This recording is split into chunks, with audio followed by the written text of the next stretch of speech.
First of all, thank you for coming. And okay, we are Desilence. I'm This Tatiana. is Tatiana. He's Søren.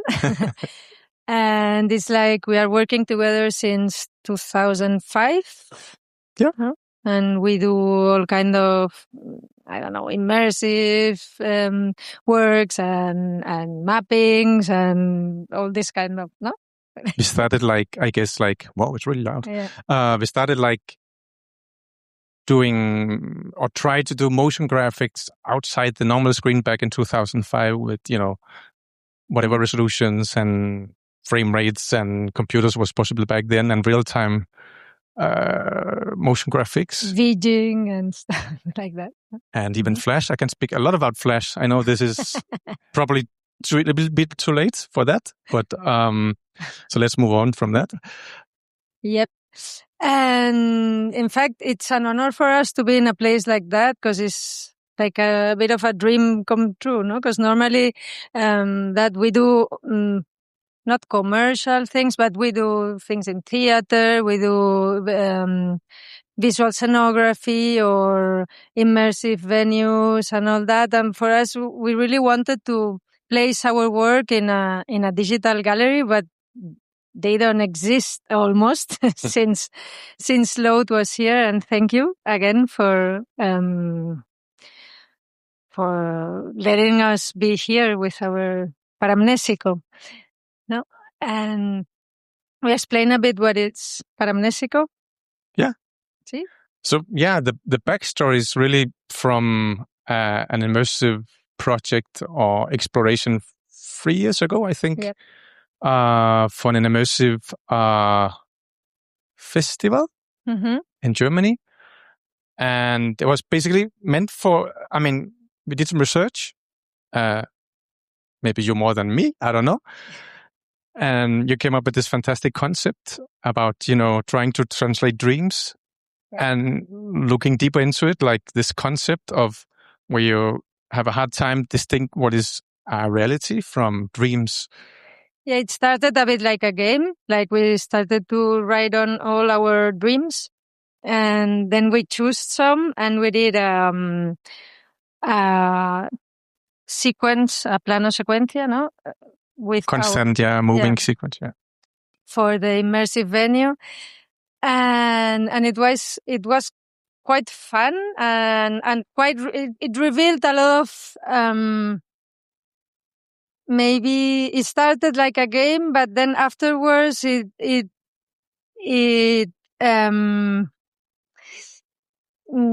revealed a lot of maybe things that there was in our subconsciousness, and then it helped us. It was like very therapeutical. And then when Alex told us to do an exposition here, we thought that in fact, we wanted to choose some pieces that we still had, but we were like, okay, no, let's prepare something for the venue, because it needs to be really, it couldn't be fast, of course, because it needed to be like a living painting. And then Yemi chose to revisit a bit like the idea of Paramnesico, and using it in a different setting, use the concept, but a bit different. Maybe explain? Yeah, it was like, when you remember only one image of the dream, and then we tried to capture this image and then to expand it and try to slow this image down. So it's like, you remember it and it's there, but it's like, it's dissolving and you're like fighting to remember it. And so that's kind of like the basis for this exposition, really, like this dream, and you can almost remember maybe one frame of or something of. And when we were choosing each of the dreams, then somehow it made sense in a rather magical way.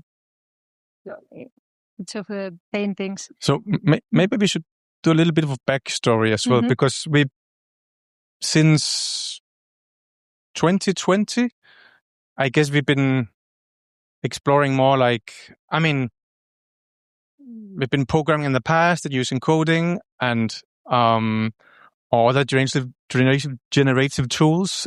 And like 8 years back, we started to research for other projects, 3D engines for doing something like this. I guess what we wanted to do really, and so we ended up. Should I? Yeah. Okay. Yeah. Okay. So I guess like we were like a bit locked into a more like back then a more video based workflow or traditional workflow, but we wanted to have get back to more like a generative element, mainly of need because we do a lot of visuals for musicians as well, and sometimes when you do visuals and you have a too wide a brief regarding the music, it can be like slow, it can be fast, it can be evolving, or it could be like changing every 3 minutes. So we needed some kind of like a different platform for visuals, and we did a small dome test for dome projections test.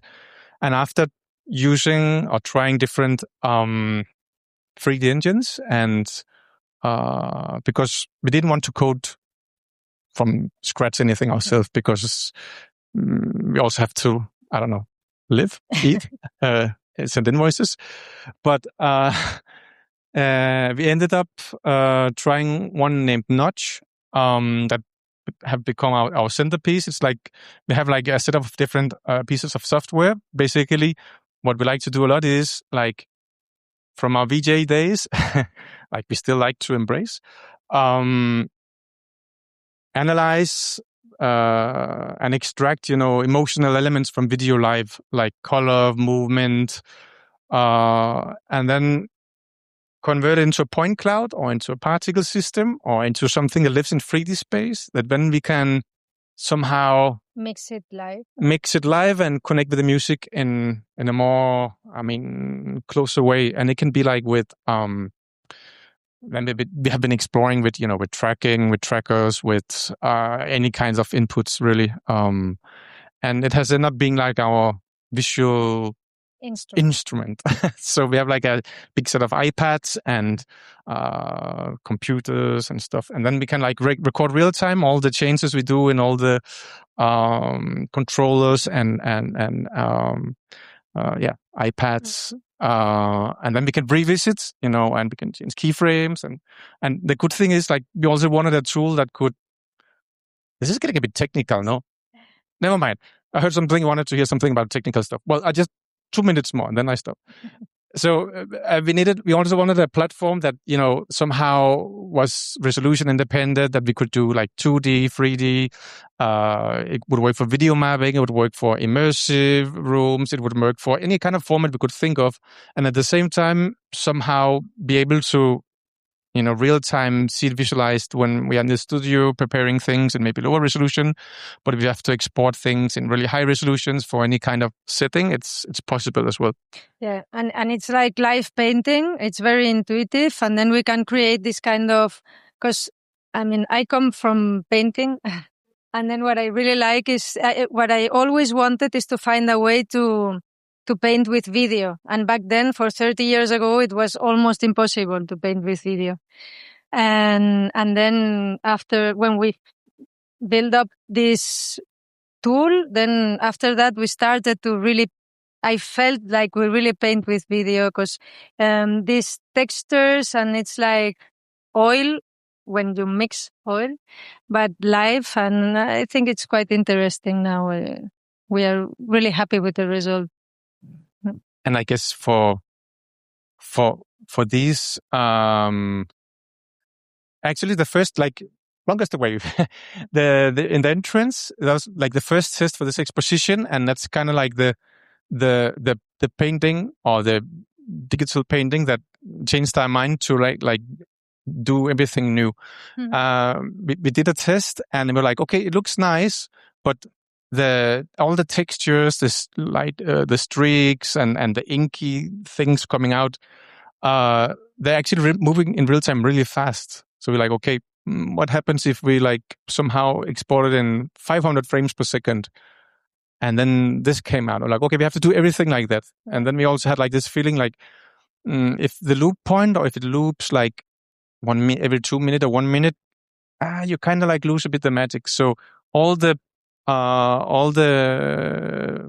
it's a bit weird to say paintings, no? But I think all the things at the screens, I would say paintings. They're like between 12 and 15 minutes long. So you feel like you can find new details. And if you look away and look again, it changes every so slightly. We wanted to create something hypnotic that you don't see the loop point. No. And I don't know. What else can we explain? Do you have any questions or no? Yeah. Every screen has a different size. So you set up every video painting for screen. Yes. And why actually is every screen a different size? Because that makes it more complicated for you or for the whole... No, in fact, the gallery is like that. And then you adapt your video to the. So basically, we made like all the paintings we made like in one big resolution. Yeah. And then we can adapt we have been adapting it to any other screen. In fact. So it's a bit like one of the things like over the years also doing a lot of things for stage and for theater or even visuals for stages. You have, each venue you go to, the screen is different. So you need to have some kind of a universal format you can adapt a bit. And it also it makes it a lot easier because if you keep everything 16:9, you will find things that are tall or you have to. So maybe square or almost square, I think. Yeah, but when we were creating each of the paintings, we were thinking about the format because these ones, they are. Microphone. We thought that they needed to be cuadrados. Square. Square, yeah, sorry. And so I hope you like what you see. And Yep. Do they all follow the same logic? And they have like a different source image, or they have different processes? They have different source images. For each dream that we were writing down, we created a base. And then from the base of each one is one dream, one moment of one of our dreams. Yeah.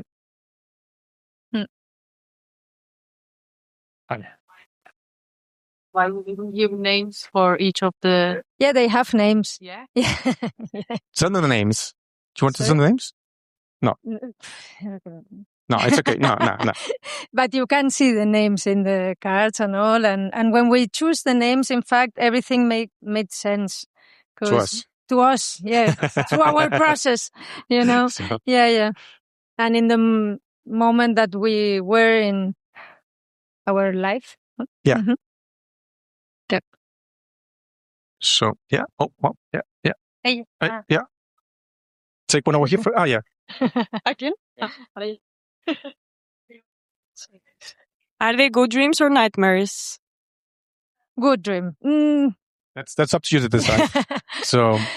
No, they are dreams at the end. They are not good. They are not bad. They are dreams that I think when you start to analyze your dreams like a game, then you discover a lot from yourself. And I think it's very interesting too. That's one first step. I think it might be a bit more technical, but these are pre-rendered videos, right? You said of 50 minutes. So I was wondering how you were able to like make it a seamless loop, because I imagine with like point clouds it gets really generative and hard to make it seamless. So I was wondering how you managed to do that. Well, so first trick maybe was to export it so long, because it was a bit like maybe nobody will watch 15 minutes. And but it's a bit boring. Well, that's like, we have like a technique in After Effects we use, like when you have a video, and you have it, I don't know, depending on the video, if you make a exact crossfade, between, the same video, but, well, you have a beginning and the end, and they overlap, and then you use the top layer has like additive blend mode. So then when they crossfade, you almost don't see any change. I mean, the brightness will stay the same, and you don't have a dip in brightness. So that's kind of like the trick. It's quite easy. Yeah. It's an easy trick, in fact. But you have to have the loop point right, because like the in point and the the out point ends up being one frame apart, so it has to be correct. Yeah. And you need a bit of, you cannot do it in 1 minute. You can, but you see it. Yeah, but you see it. Yeah. Because some of them, they are like 15 minutes, 18 minutes. Then, Yeah. Oh, yeah. So out of all the dreams from in this gallery, is there one or two that means a bit more to you, and why? No, I think all means something, in fact, and all together means something important too, but it's quite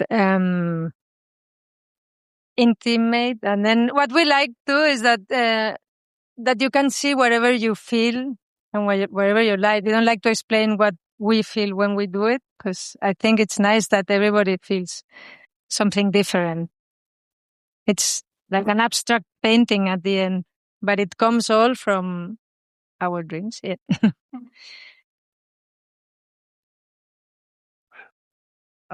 Sorry for my English. I have a curiosity. From a technical point of view, to generate this kind of video, do you use a software like processing, open source, which coding you code and generate this kind of video? It's just my curiosity. So we have grown quite fond of a 3D engine named Notch, and it's node based. So you construct everything with nodes. I don't know if you're familiar with something named Touch Designer. Well, you have like an I guess you can say like Notch is a little bit less programming. It's programming in the sense you connect nodes and the functions you want. But I guess it's a bit more like easier to control, a bit less typical logical programming language. Like you have something like Unreal Engine, you have like a visual representation of C++. It's not that complicated. And then you have, of course, Touch Designer, where you can add in a lot of Python code or other things. And it's more like maybe computer, what's it called? Science, more like more classic in that sense. But I think the great thing is like today, you have so many options, and it's just like, give it a go. Start from one end and then see what happens. Okay, thanks.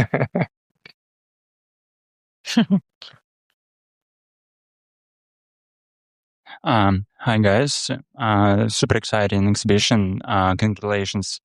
I wanted to ask about the use of AI. As I understand, you generate your dreams with artificial intelligence. And what is your position on usage of AI in the creating of art? Do you treat it like a tool or as a co-author of the work? No, we treat it like a tool. It's like another tool. It comes all from some sketches that we have, and then we add our own textures, and then AI help us to animate. And I think it's great too, because some of these things you couldn't animate it in months. I mean, it would take months to animate it, and AI, it's a good tool for me. I mean, I love it. When you use it in your own way, of course. When you are using it to copy. We don't use it as an end product. No. But it's interesting, like as a co-creator, I mean, in our case, in this case, it's a tool only. Yeah. Congratulations. I like it a lot. Thank you. What's the biggest challenge in this project? Like from your inner abilities and everything, like not only in the art, but in everything. When when they asked us if we wanted to do the exposition, I was like, no, because we don't have enough time. We don't have enough time. It's impossible. And I was like, yes, we need to do it. Then walking out the door, it was like, we can find a way. Like, of course we need to do it. It's like, if I don't need, I mean, I will not sleep if I should. I mean. So maybe it's like, finding the right idea. Yeah, and the moment when we find the first one, the idea from the first one, the rest was quite easy. Yeah. Mm-hmm. So, yeah.